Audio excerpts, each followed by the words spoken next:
था विश्वास रूपो सबके हृदय में भगवान भोले बाबा का वास है, क्योंकि भगवान भोले बाबा है प्रेरक। तो बताया गया तुम प्रेरक सबके हृदय सोमति राम ही देव। तो भगवान भोले बाबा से प्रेम करना है।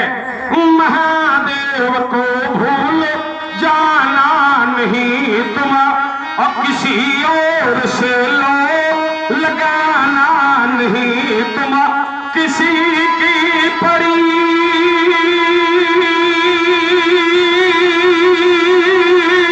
यार की वस्तु को तुम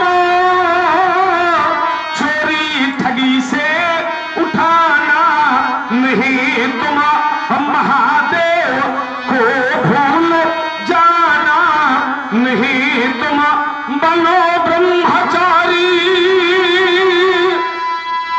बनो वेद पाठी, विद्यानिधि को न जाना नहीं तुम। महादेव को भूल जाना नहीं तुम, महादेव को भूल जाना नहीं तुम। ऐश्वर्य हो, दीर्घायु हो, यशस्वी हो, यशस्वी हो। जगत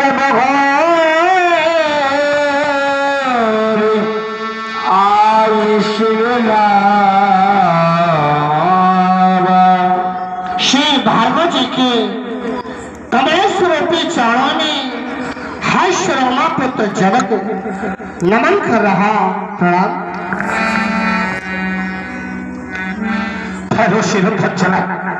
तुमने विचार किया होगा मैं अपनी मधुर वाणी के माध्यम से परशुराम के क्रोध को शांत कर देंगे। नहीं, तुम्हें ज्ञात होना चाहिए हमने 36 नेपालों को आशीर्वाद देना बंद कर दिया है। 36 नेपालों के द्वारा मेरे मैया के मांग का सिंदूर छीन लिया गया। 36 नेपालों के द्वारा हमारे पिता की हत्या कर दी गई। 36 नेपालों के द्वारा बैनात कर दिया गया। मैंने निर्णय ले लिया है किसी भी 36 नेपाल को आशीर्वाद से अलंकृत नहीं करूंगा। तुम्हारी वाणी का रोज शांत हो गया सिरध्वज? नहीं, ठहरो, तुम्हें आशीर्वाद दूंगा, क्योंकि एक आप राजा ही नहीं अपितु एक योगी भी है। साहस देख धीरता भागी रहे कहावत परम विरागी। तुमने ज्ञान रूपी पक्ष को लेकर के अज्ञानता को दूर किया है सिरध्वज जनक। हमारे जीवन का एक संघर्ष रहा है। जिस समय हमारा संघर्ष रहा तो हमने देखा जो सत्यवादी राजा थे, धर्मवान राजा थे, तो उनको हमने अपने कंधों पर बैठाल करके इस संसार का भ्रमण किया है सिरध्वज। और जो अहंकातंकताई राजा थे, अत्याचारी राजा थे, ब्राह्मण विरोधी राजा थे, संत विरोधी राजा थे, उनको हमने अपने प्रबल प्रश्न के माध्यम से छीन छीन खोल खोल करके रौंद रौंद करके मारा है सिरध्वज। हमारा ध्यान पहुंचा, हमने एक बार प्रश्न किया कि विश्व का सबसे ज्ञानी राजा कौन? तो उत्तर मिला जनक। हमने कहा क्यों? तो बोले जहां गौतम, कपिल, कलाम जैसे अष्टावक्र जैसे महान ज्ञानी उपस्थित हो, जहां सत्संग की गरिमा बहती हो, जहां सत्संग का धरातल हो, जहां सत्संग होता हो, जहां सत्संग रूपी गंगा में जो राजा स्नान करता है वो है जनक। तो हमने कहा कैसे? तो हम बताया गया कि जहां गर्गी जैसी विदुषी महिलाएं, जहां गर्गी जैसी विदुषी महिलाएं बैठ करके सत्संग का पालन करती हो, जहां याज्ञवल्क्य जैसे महान ज्ञानी उसके प्रश्नों का समाधान करते हो, ऐसी पवित्र नगरी का नाम है मिथिला और वहां का राजा है जनक। तो हमने प्रश्न किया कि जनक कहते किसे हैं? जनक शब्द की परिभाषा क्या है?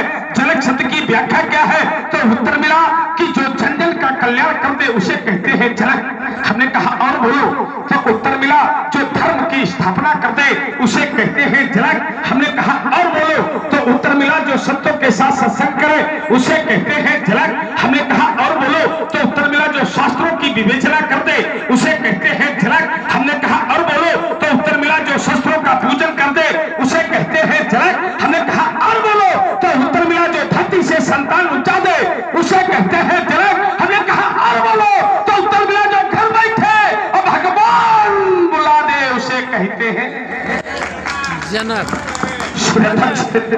देखा तुम्हारी पूजा, हमने ऐसा जाना था कि शैले शैले ना माणिक्यम मौक्तिम ना गजे गजे और साधो नहीं सर्वत्रम चंद्रम ना बने बने, हर हाथी के मस्तक पर गजमुक्ता नहीं होता, हर वन में तुलसी नहीं होती, हर समाज में सब ज्ञानी नहीं होते, लेकिन वारी मिथिला की समाज देख करके हृदय प्रसन्न हो रहा है। कहने के लिए बात हो गया हो श्रद्धा कि पुर नर नारी यह सुभाग शुच संता, तो धर्मशील ज्ञानी गुणवंता। ऐसे पवित्र राजा, जहां का ज्ञानी राजा हो तो उसके राज्य में ऐसी प्रजा जहां पर पुर नर नारी सुभाग शुच पवित्र संतों का समागम है, तो हमने ध्यान दिया कि ऐसा मिथिला में क्या जो सभी संत हैं, नर नारी शुच पवित्र संत हैं। तो हमने देखा तुम्हारी प्रजा की ओर, तो हमारा ध्यान तुम्हारे महलों की ओर पहुंचा, तो हमने विचार किया क्या तुम्हारे महलों की विवेचना किसी ने की? तो उत्तर मिला हाँ। तो हमने कहा किसने? तो बताया गया भगवान भोले बाबा ने। हमने कहा कैसे?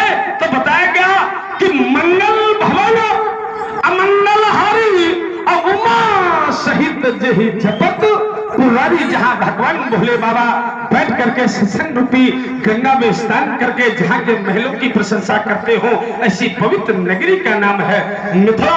श्रीध्वज चले, संसार का प्रत्येक राजा, प्रत्येक व्यक्ति राजा बनना चाहता है। संसार का प्रत्येक कोई भिखारी बनना चाहता है, कोई भिखारी नहीं बनना चाहता है। संसार का प्रत्येक व्यक्ति राजा बनना चाहता है। लेकिन विचार यह करो कि कुछ के विचार होते हैं कि कुछ धन खर्चा करो